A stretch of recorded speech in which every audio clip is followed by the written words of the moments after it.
బ్రహ్మంగారు నడియాడిన నేల మీద ఈరోజు మీ భూమి మీ హక్కు కార్యక్రమానికి విచ్చినటువంటి గౌరవ ముఖ్యమంత్రి గారు శ్రీ నారా చంద్రబాబు నాయుడు గారికి, అభివృద్ధి ప్రదాత గారికి, వేదిక మీద ఉన్నటువంటి నాయకులకు, అదేవిధంగా నా ప్రాణ సమానమైన తెలుగుదేశం పార్టీ కార్యకర్తలకు, బనగానిపల్లె నియోజకవర్గ ప్రజలకు, ప్రతి ఒక్కరికి కూడా పేరు పేరున నా హృదయపూర్వక నమస్కారాలు తెలియజేసుకుంటా ఉన్నాను.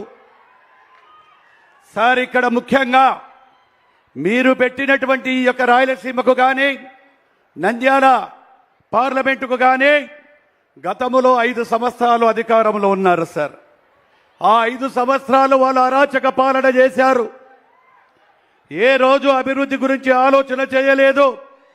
ఈ యొక్క సైకిల్ గొడ్డలు పార్టీ ప్రతి ఒక్క అభివృద్ధిలో ఆ రోజు 14 నుంచి 19 వరకు మనకు మీరు ఇచ్చినటువంటి అభివృద్ధి మేము చేస్తే ఆ అభివృద్ధిని కూడా మధ్యన ఆపేసి ఆ రోజు అభివృద్ధిని కూడా అడ్డుకోవడం జరిగింది సార్. ఈడ ఒక్క విషయం చెప్పదలుచుకున్నాను సార్ ప్రజలందరికీ కూడా. పాపాత్ముడికి మంచి పాలకుడికి మధ్య తేడాను మనం మరిచిపోకూడదు. ఫ్రాక్షన్ కాదు ఫ్యాక్టరీలు రావాలి, కచ్చలు కాదు కంపెనీలు రావాలి, వలసలు కాదు వెలుగులు రావాలి. ఆయన మన జీవితాలు మారుస్తాడు. మనం చేయాల్సింది చెప్పింది ఫాలో అవ్వడమే.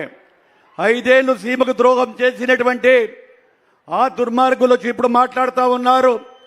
మీరు ఏమి చేశారు రాయలసీమకు?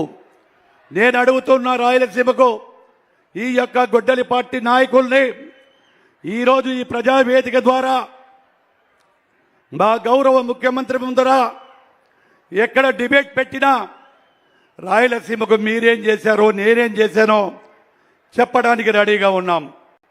గత 5 సంవత్సరాలలో ఇదే పార్లమెంటుకు కానీ బనగానపల్లె నియోజకవర్గానికి ఆ రోజు ఎన్నో దౌర్జన్యాలు చేశారు, కేసులు పెట్టారు. వైఎస్ఆర్ పార్టీ నాయకులు మమ్మల్ని అనగదొక్కాలని చెప్తే మీరిచ్చిన స్ఫూర్తితో వాళ్ళను అనగదొక్కుంటూ తెలుగుదేశం పార్టీని జెండాను మీరిచ్చినటువంటి సహాయ సహకారాలతో రెపరెపలాడించి గెలిచడం జరిగింది సార్. ఈరోజు మీరు వచ్చిన తర్వాత మా నియోజకవర్గానికి రాష్ట్రంలో అడిగిన వెంటనే ఆర్టీఓ ఆఫీస్ ఇచ్చినందుకు మా నియోజక ప్రజల తరపున మీకందుకు శిరస్సు ఉంచి పాదాభివందనం చేస్తూ ఉన్నాను సార్. ఇది మా ప్రజల చిరకాల కాంక్ష. అదేవిధంగా గతంలో 17వ సంవత్సరంలో తమరు బనగానిపల్లె పట్టణంలో జరిగే ఇబ్బందులు ఉన్నాయి. చుట్టుపక్కల సిమెంట్ ఫ్యాక్టరీలు వస్తాయి, ఇండస్ట్రీస్ పెరిగాయి. ఎప్పుడో బ్రిటిషుల కాలంలో వేసినటువంటి రోడ్లు ఉన్నాయి. ఆ ఇరుకు సందులలో పోతా ఉంటే ఇబ్బందులు ఎదుర్కొంటా ఉన్నాము. బైపాస్ రోడ్డు కావాలంటే తమరు వెంటనే మాకు ఇవ్వడం జరిగింది సార్. ఆ బైపాస్ రోడ్ టెండర్లు పిలిచిన తర్వాత కేవలం మన ప్రభుత్వం మొదలు పెట్టిందని చెప్పి ఆ ప్రభుత్వం ఆ రోజు వచ్చిన తర్వాత దాన్ని కూడా బైపాస్ రోడ్డును క్యాన్సిల్ చేశారు సార్. మళ్ళీ నేను మీ దగ్గరికి వచ్చిన అడగంటిన వెంటనే మళ్ళీ అదే జీవోని ఇచ్చి ఈరోజు బనగానపల్లెకు ఎన్నో కష్టాలు పడుతూ ఉన్నారు. కంటైనర్లు వస్తూ ఉన్నాయి. ఏ రోజు చూసినా గంటల కొద్ది ట్రాఫిక్ జామ్ అయిపోతూ ఉంది. అటువంటి తరుణంలో ఇప్పటికే మీరు ఇచ్చినటువంటి బైపాస్ రోడ్డును 70% పూర్తి చేసుకొని త్వరలోనే వాటిని కూడా ఓపెన్ చేయబోతా ఉన్నాం సార్. ఇది ఒక బనగానపల్లె గ్రామ పంచాయతీకి ఒక చరిత్ర సార్. ఎందుకంటే తమరిచ్చినటువంటి స్ఫూర్తితో ఇక్కడ చాలామంది పేదవాళ్ళు ఉన్నారు, మైనార్టీలు ఉన్నారు. ఇక్కడ చిన్న చిన్న సందులలో ఉంటే ఆ మురికిలో ఉన్నటువంటి వలన చాలామంది కూడా మురికి పోతా ఉంటే మీరిచ్చినటువంటి స్ఫూర్తితో 41 కిలోమీటర్లు అండర్ గ్రౌండ్ డ్రైనేజ్ మీరు శాంక్షన్ చేసినందుకు మా ప్రజల తరపున మీకు పాదాభివందనాలు చేస్తా ఉన్నాం సార్. ఇది ఒక చరిత్ర సార్. 41 కిలోమీటర్లు సార్. ఇప్పటికే 28 కిలోమీటర్లు కంప్లీట్ చేశాం సార్ రాత్రింబగళ్ళు.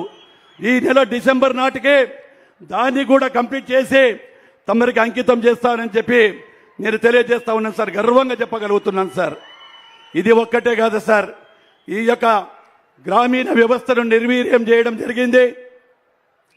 వారు గ్రామీణ వ్యవస్థను నిర్వీర్యం 5 ఏళ్ళు చేస్తే ఇప్పటికే ప్రతి గ్రామంలో కూడా ఎన్ఆర్జీఎస్ ద్వారా కానీ డిఎంఎఫ్ ద్వారా కానీ ప్రతి గ్రామానికి 80 లక్షల నుంచి ₹1 కోటి వరకు నిధులు వెచ్చించి చాలా గ్రామాల్లో కూడా చేయడం జరిగింది సార్. ఈరోజు వైఎస్ఆర్ పార్టీ నాయకులు చెప్తా ఉన్నారు, ఈ చుట్టుపక్కల ప్రాంతంలో తమరు 17వ సంవత్సరంలో ఒకటే సింగిల్ యూనిట్ మీద రాముకో పరిశ్రమను మాకిచ్చి ఈరోజు వేల మందికి మాకు స్ఫూర్తిదాయకమయ్యారు. ఇదే గొడ్డలి పార్టీ వారు, ఇదే గొడ్డలి పార్టీ నాయకుడు జగన్మోహన్ రెడ్డి గారు ఆ రోజు ఆల్ట్రాటెక్ ఫ్యాక్టరీ వాళ్ళు కట్టాలంటే కమిషన్ల కోసం ఇవ్వాలని చెప్తే ఈరోజు తమరు వచ్చిన తర్వాత ఈ యొక్క ఆల్ట్రాటెక్ ఫ్యాక్టరీకి ఇస్తే అది కూడా తమరి చేతుల మీద 3-4 నెలలలో అది కూడా ఓపెన్ కాబోతుందని గర్వంగా చెప్పగలుగుతా ఉన్నాను సార్. అదేవిధంగా ఈరోజు నియోజకవర్గంలోనే కాదు, చుట్టుపక్కల కూడా నంద్యాల ప్రాంతంలో గుంతలమయమైనటువంటి ఈ రాష్ట్రాన్ని తమరు ఇచ్చినటువంటి ఆదేశాల మేరకు జిల్లాలో ఎక్కడ కూడా గుంతలు లేని విధంగా చేసి R&B రోడ్లు కూడా వేయడం జరిగింది సార్. ఇక్కడ ఒక్కరికి తమరికి మేము ఒకటి అడుగుతా ఉన్నాం సార్. SRBC 1990లో ఇక్కడ వేయడం జరిగింది. దాని తర్వాత 1990 తర్వాత కింద కాలువలకు నీళ్లు పోవడం లేదు. అవన్నీ కూడా చాలా ఇబ్బందులు పడుతున్నాం. దయచేసి తమరు అదొక్కటి కూడా మాకు ఈ యొక్క SRBC కాలువ మీద ఆధారపడినటువంటి చాలా 1,25,000 ఎకరాలు వ్యవసాయం మీద ఆధారపడినటువంటి మా నియోజకవర్గ ప్రజలకు మీరు ఈరోజు సాయం చేస్తారని వాగ్దానం చేస్తారని మరి మిమ్మల్ని కోరుకుంటా ఉన్నాను సార్.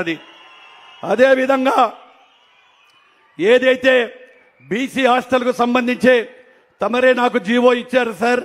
దాదాపుగా 900 మంది విద్యార్థులు 900 మంది విద్యార్థులకు ఇక్కడ వసతి సౌకర్యం లేక ఇబ్బందులు పడుతూ ఉన్నారు. అక్కడ బీసీ హాస్టల్ శాంక్షన్ చేయవలసిందిగా కోరుకుంటూ ఇక్కడికి వచ్చినప్పుడు స్వాగతం పలికిన ప్రతి ఒక్కరికి కూడా చేసి ఈ అడిగినటువంటి 2 కోరికలను తీరుస్తారని నాకు తెలియజేస్తారని చెప్పి కూడా తెలియజేస్తూ ఇక్కడికి వచ్చినందుకు మళ్ళీ మా నియోజకవర్గ ప్రజల తరపున, కార్యకర్తల తరపున, జిల్లా ప్రజల తరపున మరొక్కసారి తమరికి స్వాగతం తెలియజేస్తూ సెలవు తీసుకుంటున్నాను. జై హింద్, జై తెలుగుదేశం, జై చంద్రబాబు నాయుడు గారు. థ్యాంక్ యూ, ధన్యవాదాలు సార్. బనగానపల్లె సమగ్రతను వివరించిన మీకు కృతజ్ఞతలు తెలియజేస్తూ కార్యక్రమంలో తదుపరి పట్టాదార్ పాస్ పుస్తకం